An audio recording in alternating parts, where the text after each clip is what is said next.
Die Schweiz feiert das 175-jährige Bestehen der Bundesverfassung. Sie wurde ins Leben gerufen im Bestreben, Freiheit, Demokratie, Unabhängigkeit und Frieden zu stärken. Doch wie steht es heute um die Bundesverfassung und die Souveränität der Schweiz?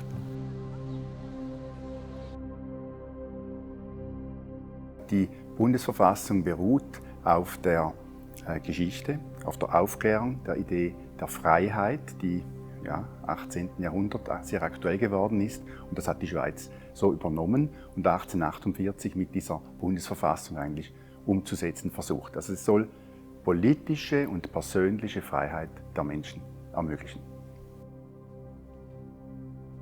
Was bedeutet euch die Schweizerische Bundesverfassung? Für mich sind dort Grundrechte festgehalten, die jeder Schweizer Bürger zu gut hat. Also leider muss ich sagen, bin ich vielleicht ein bisschen banal sind, aber ich weiss nicht, was drinnen steht. Die Schweizerische Bundesverfassung ist für mich eine Art Freiheitsbrief. Ich sage sehr gut, dass das schon 175 Jahre gibt. Das ist die Grundlage für unsere Freiheit. Für mich bedeutet die Bundesverfassung den Zusammenhalt der Schweiz, die Gründung der Schweiz, der modernen Schweiz. Ja, das ist etwas, wo man als Schweizer stolz sein kann. Das gibt einen gewissen Zusammenhalt im Land. Die Verfassung ist der Versuch, den Politikern, den Amtsträgern Regeln aufzuerlegen und ihnen Fesseln anzulegen. Einerseits bin ich ja Bürger, andererseits bin ich Rechtswissenschaftler. Als gewöhnlicher Bürger ist die Verfassung die Grundlage unseres demokratischen Staates und ich achte das und schätze ja das, dass es das an sich gibt, diese Absicht. Als Rechtswissenschaftler habe ich eine ganz andere Sicht, ist es der Gegenstand meiner Untersuchung und von daher gesehen habe ich da eine differenzierte Sicht darauf. Also ich schaue aus Distanz darauf und schaue vor allem auch, was die Politik damit macht. Wenn wir zurückschauen, wann gab es den letzten großen Stresstest für die Verfassung? Das ist eindeutig die Corona-Krise, wie man das heute so allgemein sagt, wo eben die Politiker begonnen haben, insbesondere der Bundesrat und speziell das Parlament noch stärker als der Bundesrat, die haben begonnen, die Verfassung sehr eigenwillig zu interpretieren, die Regeln eigentlich nicht nur einfach auszulegen, sondern zu beugen und ganz anderes daraus zu machen, was da in der Verfassung drin steht.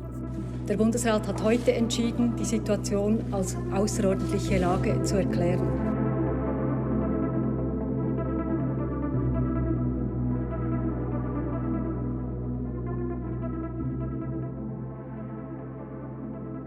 Da kann man sagen, es ist eine Krise, aber nicht wegen des Virus aus meiner Sicht, sondern es ist eine Krise vom Recht, weil ja die Normativität, die Regelherrschaft durch die Verfassung teilweise gebrochen wurde.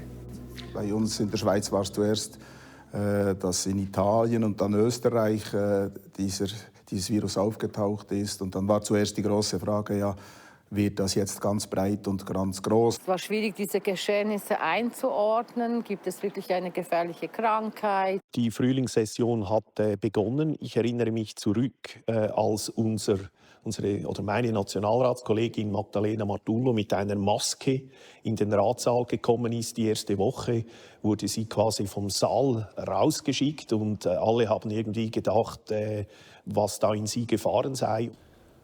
Bereits knapp 2 Wochen später wurde die nationale Krisensituation, Notrecht eingeführt und das Parlament wurde nach Hause geschickt und die Session wurde abgebrochen. Die Frühlingssession der eidgenössischen Räte, die morgen hätte fortgesetzt werden sollen, wird abgebrochen und der Bundesrat beriet über die neue Ausgangslage in Sachen Corona-Krise. Das ist an sich demokratisch gesehen, parlamentarisch gesehen, ein Horrorereignis. Es dürfte niemals geschehen, dass man einfach die Session verlässt. Das heißt, der Körper, die beiden Kammern, der ist nicht mehr versammelt und damit hat er keine Stimme mehr und man lässt sozusagen dann die Regierung alleine im Stich.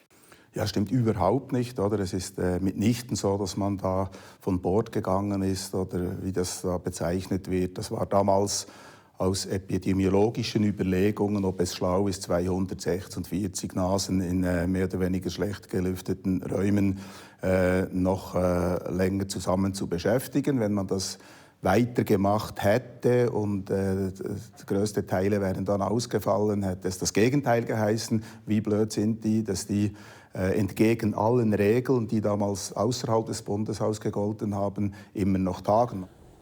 Das dauert dann ziemlich lange, oder? Etliche Wochen, passiert überhaupt nichts, bis man dann auf die gute Idee kommt, sich Sprache zu versammeln, halt mit einem größeren Abstand. Diese Idee hätte selbstverständlich schon viel, viel früher umgesetzt werden können. Also in meiner Partei waren wir gespalten, wie die ganze Gesellschaft. Es hat einige ältere Mitglieder und die haben gesagt, dass jetzt keine Kritik und keine Fragen angesagt seien. Jetzt müsse die Schweiz diktatorisch regiert werden und das sei nicht zu hinterfragen.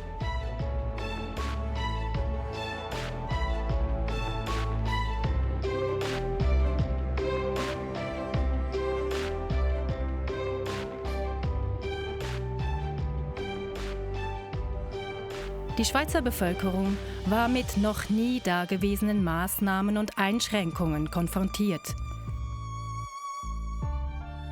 Die Restaurants wurden geschlossen, Hoteliers, es brach der ganze Luftverkehr zusammen, Leute wurden auf die Straße gestellt. Also das war schon ein ganz einschneidender Moment für die ganze Bevölkerung, die sehr aufgewühlt war.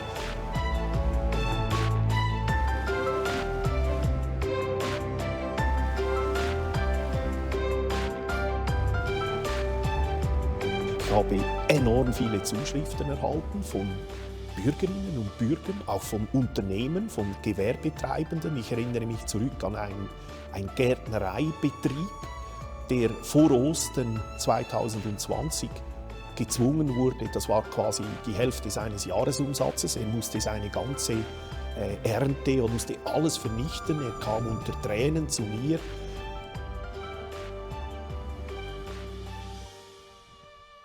Es hat nie irgendeine wissenschaftliche Grundlage gegeben, die in irgendeiner Weise Notrecht, Zwangsmaßnahmen hätte rechtfertigen können. Wir haben von Anfang an gewusst, das ist ein Atemwegsvirus. Wir haben von Anfang an gewusst, es ist nicht gefährlicher als Grippewellen, die wir früher schon erlebt haben. Man hatte beispielsweise auf einem Kreuzfahrtschiff alle Passagiere getestet, konnte darüber eine erste Abschätzung der Gefährlichkeit des Virus machen. Das Ergebnis war im Rahmen früherer heftiger Grippewellen. Das wurde im April 2020 bestätigt durch die empirische Studie von Streeck in Heinsberg in Deutschland. Da kann man auch auf eine Infektionssterblichkeitsrate von 0,36%, was einer sehr, sehr heftigen Grippewelle entspricht. Nicht der alljährlichen, aber sehr heftigen. Und wo klar war, da ist überhaupt keine wissenschaftliche Grundlage für irgendwelche Maßnahmen. Ich bin der Meinung, wenn es nicht in China angefangen hat und China mit einem totalitären Regime totalitäre Maßnahmen ergriffen hat, hat wahrscheinlich sehr viele Länder und die Welt in vielen Bereichen anders reagiert. Selbstverständlich entsteht weltweit immer, was ich jetzt ganz böse sage, der Mimikry-Effekt, der bekannt ist. Das ist einfach der Nachahmeffekt. Ja, man macht das, was der andere auch schon gemacht hat. Oder? Weil erstens mal kann man dann sagen, ich bin nicht schuld, er hat angefangen und hat es so gemacht. Und zweitens kann man sagen, ja, dort hat es ja gewirkt, also muss es bei mir auch wirken. Da hat man in eine private Sphäre in einem Maße eingegriffen, wo ich sage, das wäre nicht nötig gewesen. Weil man weiß auch, dass viele ältere Leute gestorben sind, weil sie diese sozialen Kontakte nicht mehr gehabt haben. Und ich meine, wenn jemand 96 ist, 93, 89 ist, dann wird er sich wahrscheinlich sagen, lieber sehe ich meine Enkel noch mal, als wenn ich hier an Einsamkeit krepiere.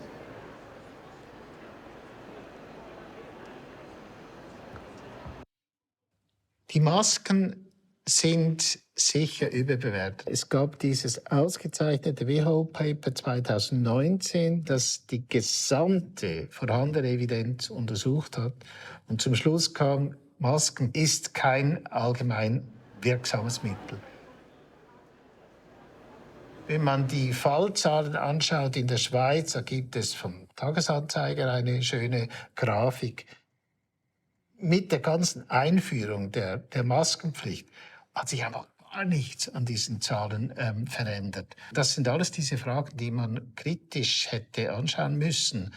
Aber da hatte niemand irgendwie Lust. Und wenn natürlich kritische Stimmen schon von Anfang an ausgesondert sind, dann kommen auch nicht Ideen und werden auch nicht evaluiert. Ein einziges europäisches Land ging einen anderen Weg und hatte praktisch keine Maßnahmen eingeführt: Schweden. Staatsepidemiologe Anders Tegnell erklärt die Idee hinter dieser Strategie. Because this is very much in the strategy and in the tradition of the public health work, and that's why we started with this kind of voluntary strategy, giving a lot of influence to the population, giving them a lot of responsibility, the same way we do in many other areas, and which we know works quite well because there's a high level of confidence between the population and the agency. And since we started with that, we managed to keep the number of cases reasonably low all through. We managed to keep our healthcare system running with a high level of quality of care, and there was always free beds for any COVID-19 case in the hospitals. We never were really pressured to do a drastic thing like closing down society. Ja, die Schweden hatten auch eine gute Strategie. Eine Zeit lang sah es so aus, dass sie gar nicht so gut ist, weil die Todeszahlen relativ hoch waren. Am Schluss hat sich gezeigt, dass sie eine gute Strategie gefahren haben. Die Schweiz hat eine andere gewählt und interessanterweise fungieren wir eben ungefähr mit Schweden zusammen, jeweils an der Spitze, was die Bewältigung der Pandemie anbelangt.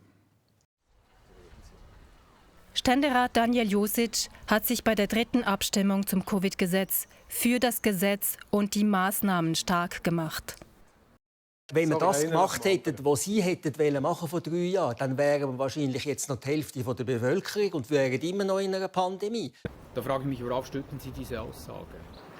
Das ist ich bin kein Mediziner, sondern das ist meine Einschätzung gewesen von der Situation. Darum sage ich ja, meiner Meinung nach, und die Hälfte der Bevölkerung, das ist eine rhetorische, ich habe ja nicht zahlenmäßig im Sinne von statistisch belegten 50% gemeint. Ich will damit ist Ihre Aussage nicht, das müssen Sie schon zugeben. Oder? Ja, ich war ja auch nicht in einem medizinischen Seminar, sondern in einer politischen Sendung mit dem Titel Arena. Also Politiker dürfen einfach so raushauen? Sie dürfen die Dinge zuspitzen, das ist bekannt. Okay, jetzt gut, dass ich das weiß, weil ich habe das nicht mein Bild von einem Politiker. Ja gut, dann müssen Sie es vielleicht ändern. Guten Abend, herzlich willkommen zu 10 vor 10, an einem Tag, der in die Geschichtsbücher eingeht. Der Tag, an dem der Bundesrat die außerordentliche Lage ausruft. Rasanter Anstieg der Corona-Fälle. Wieder ist es ein Freitag, wo der Bundesrat die Massnahmen gegen das Coronavirus verschärft. Ich bin schon länger in der Politik und es war noch nie perfekt. Aber so etwas habe ich wirklich noch nie gesehen, dass nur eine Meinung zulässig ist, nur einseitig informiert wird. Und von Anfang an hat man ja die Kritikerin in die rechte Ecke gestellt. Die gesamte Bevölkerung war nicht in diesem Maße informiert, wie ich das für mich war. Und ich denke, das kann man jetzt diskutieren, wer hatte die Aufgabe, das zu machen, wer ist schuld, dass das nicht so war. Aber dass die Bevölkerung wirklich ein völlig falsches Bild von diesem Virus haben, das war für mich offensichtlich. Da sieht man ein gefährliches Potenzial, dass die Kommunikation, die Massenkommunikation, die heute möglich ist, die Leute wirklich in die Irre führen kann und automatisch der Regierung und den entsprechenden Medien zur Macht verhilft. Und das erklärt eben auch, wieso so viele mitgemacht haben und auch aus subjektiver Überzeugung mitgemacht haben und mitgemacht haben, ohne dass sie einen Anruf von Bill Gates oder Schweizer Bundesrat oder der Regierung bekommen haben. Also klarer Punkt, Trend und nicht eine Verschwörung. Also wir können uns jetzt nicht auf die Suche machen, wer sind die Bösen, die dahinter stecken. Natürlich gibt es auch Böse, die da mitspielen, aber das reicht meines Erachtens nicht als Erklärung. Ich hatte schon den Eindruck, dass die Bergler oder auch die ländlichen Parlamentarier weniger auf Kurs der Corona-Maßnahmen waren. Ich war wohl einer der wenigen. Es hatte Vereinzelte, die sich immer kritisch geäußert hatten. Aber das waren wirklich eine kleine wirklich eine kleine Minderheit. Wenn man das rückblickend alles anschaut, muss man natürlich sagen, herrscht ja eine riesige Verunsicherung. Das Thema Impfung kam ja dann auf. Es wurden in Rekordzeiten Impfstoffe zugelassen. Der erste Impfstoff gegen das Coronavirus ist von Swissmedic zugelassen.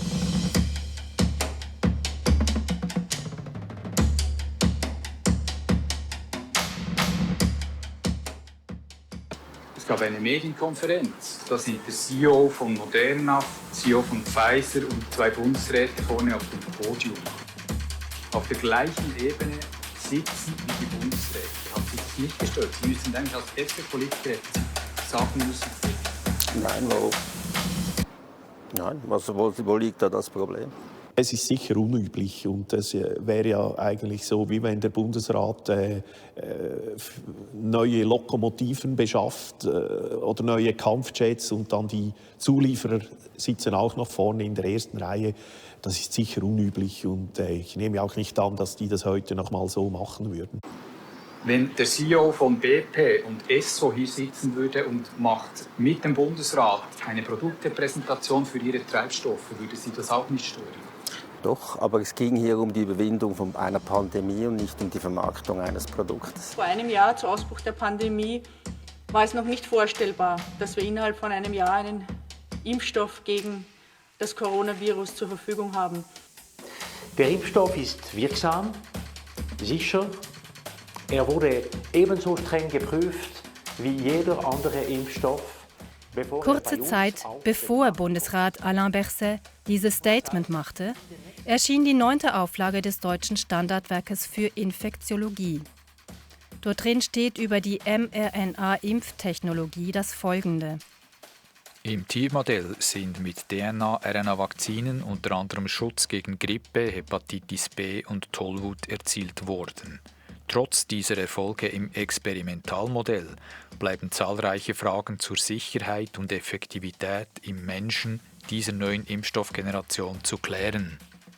Auch der Exekutivdirektor der Weltgesundheitsorganisation, Michael Ryan, spricht am 23. Oktober 2020, also rund 2 Monate vor Bersets Aussage, von experimentellen Impfstoffen. Some of these experimental vaccines require 2 doses. Sicher. Experimental vaccines require 2 doses. Sicher. Was ich nicht okay finde, sind 2 Dinge. Erstens, wenn man eine Impfung hat, die halt noch mit der wir naturgemäß noch relativ wenig Erfahrung haben, dann sollte man die beschränken auf eine Population, die besonders gefährdet ist. Und wenn man jetzt einfach gesagt hätte, wir impfen jetzt alle über 60 oder irgendeine, dann hätte ich gesagt, ja, das hat eine Evidenzbasis und dann ist das gut. Dass man dann Druck ausübt mit Zertifikaten und so auf eine jüngere Population, von der ich nicht so sicher bin, ob diese Impfung wirklich, die Kosten-Nutzen-Analyse, ob die richtig ist. Ich bin einfach nicht überzeugt, dass das so ist. Dort finde ich, dann sollte man nicht Druck aufüben. Also man soll es grundsätzlich freiwillig machen als Maßnahme.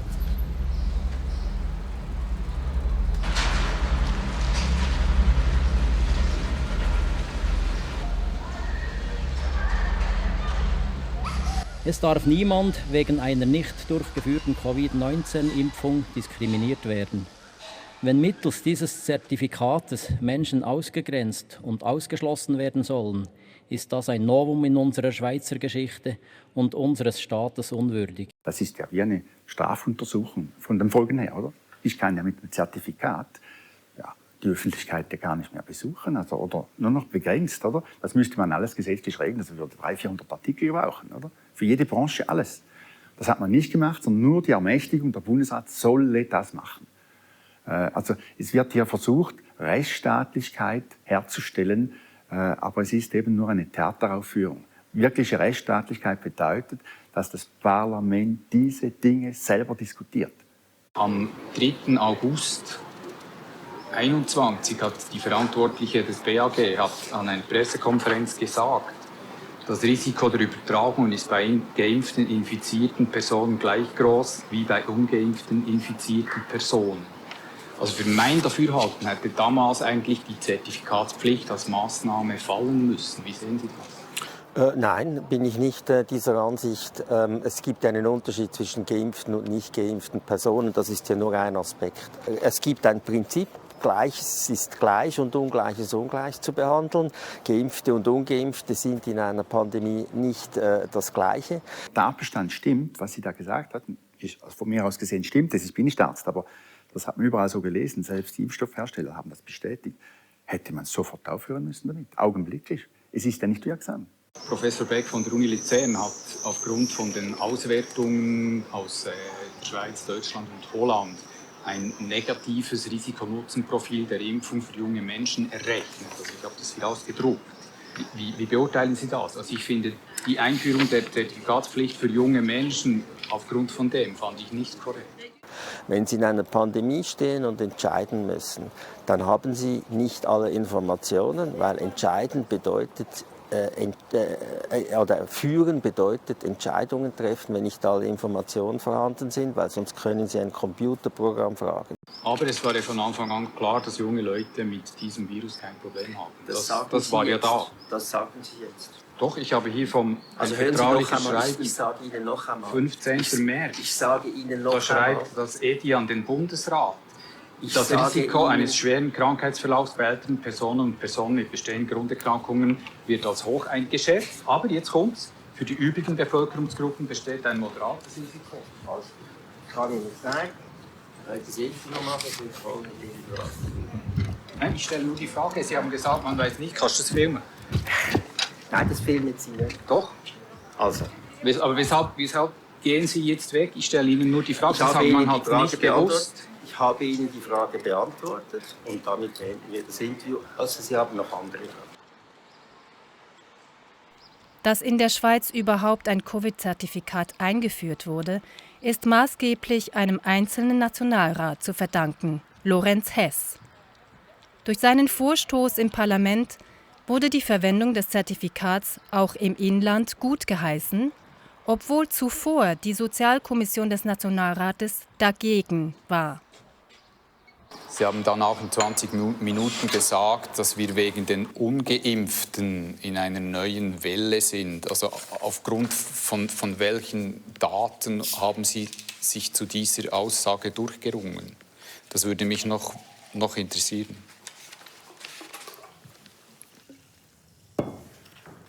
Jawohl, das kann ich Ihnen sagen, respektive ich kann Ihnen mitnichten, ja, ausgedruckt. Ja, ich weiß schon, was ich gesagt habe. Vielen Dank.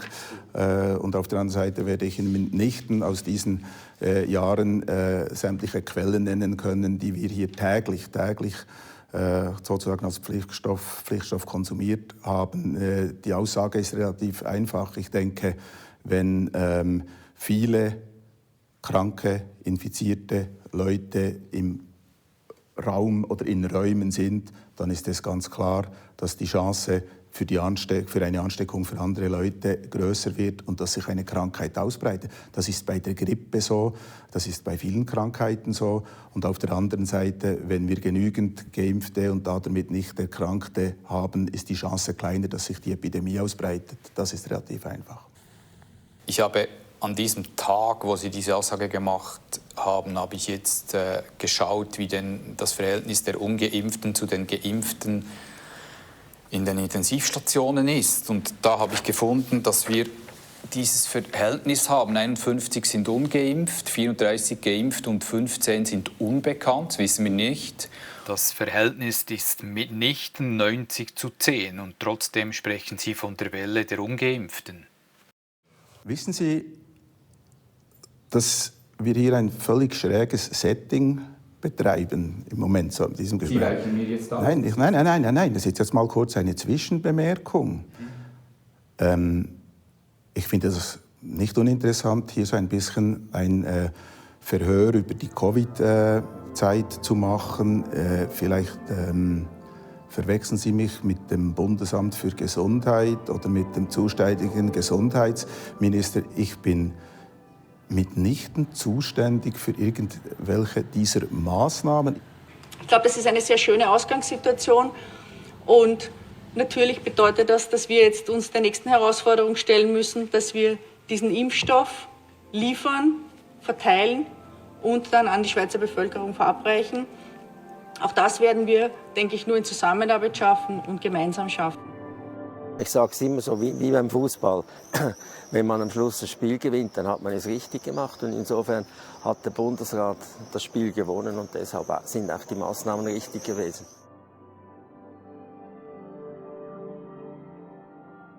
Wenn mein Produkt, das ich herstelle, direkt von den Regierungen abgekauft wird mit Geldern, die von den Bürgern per Zwang erhoben werden, also dass ich garantiert auch meinen Absatz habe. Und das drittens, was noch das Allerbeste ist, die Regierungen sogar den Leuten die Produkte aufzwingen. Also sie nicht nur auffordern, sondern regelrecht, wie wir gesehen haben, zwingen, meine Produkte zu kaufen, nämlich meine Impfstoffe. Also sie haben eine Mischung aus Kapitalismus und Sozialismus. Der Kapitalismus gilt so lange, wie sie Gewinne machen und die privat sind. Also die Gewinne der Impfstoffhersteller sind privat.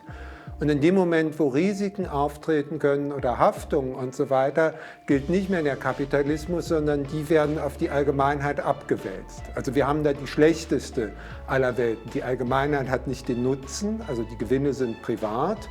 Und der die Gewinne macht, bekommt sie risikolos.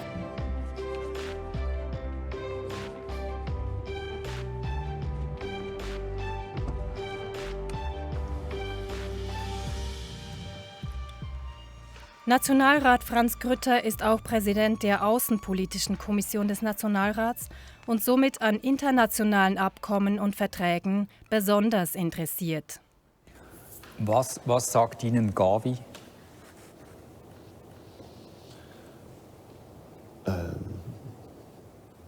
Also es ist die Global Alliance for Vaccine and Immunization. Genau, die globale Impfallianz. Genau. Ist gelistet in der Schweiz als Stiftung, heißt, sie ist steuerbefreit, darf aber auch kein kommerzielles Business betreiben. Wenn man aber dann auf die Homepage von Gavi geht, findet man dort Gavis Business Model und dass man dort investieren kann. Würde meines Erachtens eigentlich widersprechen, oder? Eine Stiftung? Ja, ich glaube, das ist auch das Problem der WHO oder jetzt auch dieser Stiftung. Das habe ich nicht im Detail gewusst, dass das so organisiert ist, aber es zeigt auf, dass sich solche Organisationen einen staatlichen oder einen halbstaatlichen Mantel anziehen. Also einer, der mit einem Autounfall stirbt und Corona-positiv ist, ist ein Corona-Tod. Das hängt von der Definition ab. Weltweit hat man Definitionen festgelegt und die müssen überall gelten. Das hat gar nicht die Schweiz gemacht, das hat die WHO, das ist eine internationale Die Weltgesundheitsorganisation. Genau, damit wir alle gleich zählen.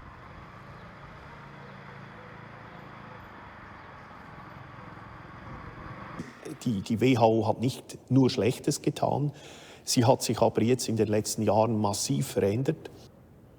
Es ist auch nicht eine rein staatliche Organisation, es hat dort private Investoren, die Geld in der WHO drin haben, die persönliche Interessen verfolgen. Und das lässt zumindest den großen Zweifel offen, ob bei der Ausrufung einer Pandemie nicht auch kommerzielle Interessen eine Rolle für solche Entscheidungen spielen kann. Wenn die WHO entscheidet, das ist nun eine Pandemie, ihr müsst jetzt handeln, dann müsste man. Das sind dann schon Einschnitte in einen Staat, die gehen mir dann eindeutig zu weit, ja. Offensichtlich, dass diese Organisation so korrupt ist und mit dem, was sie weiter versucht, also auch in die Souveränität der Staaten eingreift, sich über Menschenrechte hinwegsetzt und so weiter, das, ich denke, ersatzlos streichen. Zum Höhepunkt des Jubiläums wurde am 12. September ein Kunstwerk am Bundeshaus enthüllt. Ob die Bundesverfassung und mit ihr die Souveränität der Schweiz die nächsten 175 Jahre bestehen kann, hängt maßgeblich davon ab, wie die Schweiz ihre Freiheit schützt.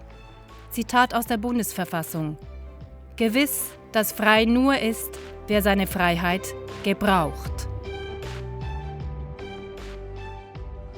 Das ist das, was mich doch beunruhigt und auch jetzt noch beunruhigt, dass keine Aufarbeitung stattfindet, dass also nicht wirklich gesagt wird, dass es nie eine Faktengrundlage gab, weil das macht uns anfällig, dass wieder irgendeine Story konstruiert wird, sich bestimmte Interessen zusammenfinden und dann wieder etwas Ähnliches stattfinden wird. Ich habe kein Problem, wenn ein Pharmaunternehmen sagt, wir wollen mit Impfstoff Geld verdienen. Das sollen sie auch. Aber es dürfen nicht die gleichen Leute sein, die dann die Entscheidungen fällen, ob eine Pandemie hier ist oder ob eine Impfvorschrift entstehen soll. Ich denke, es braucht eine Pandemiekommission, die in Ruhezeiten aktiv ist und sich kennt und Literatur studiert und diskutiert. Wer weiß, vielleicht haben Sie mit ihrer Grundhaltung, dass das eigentlich alles ein bisschen für die Katz war, dann am Schluss recht, das ist möglich.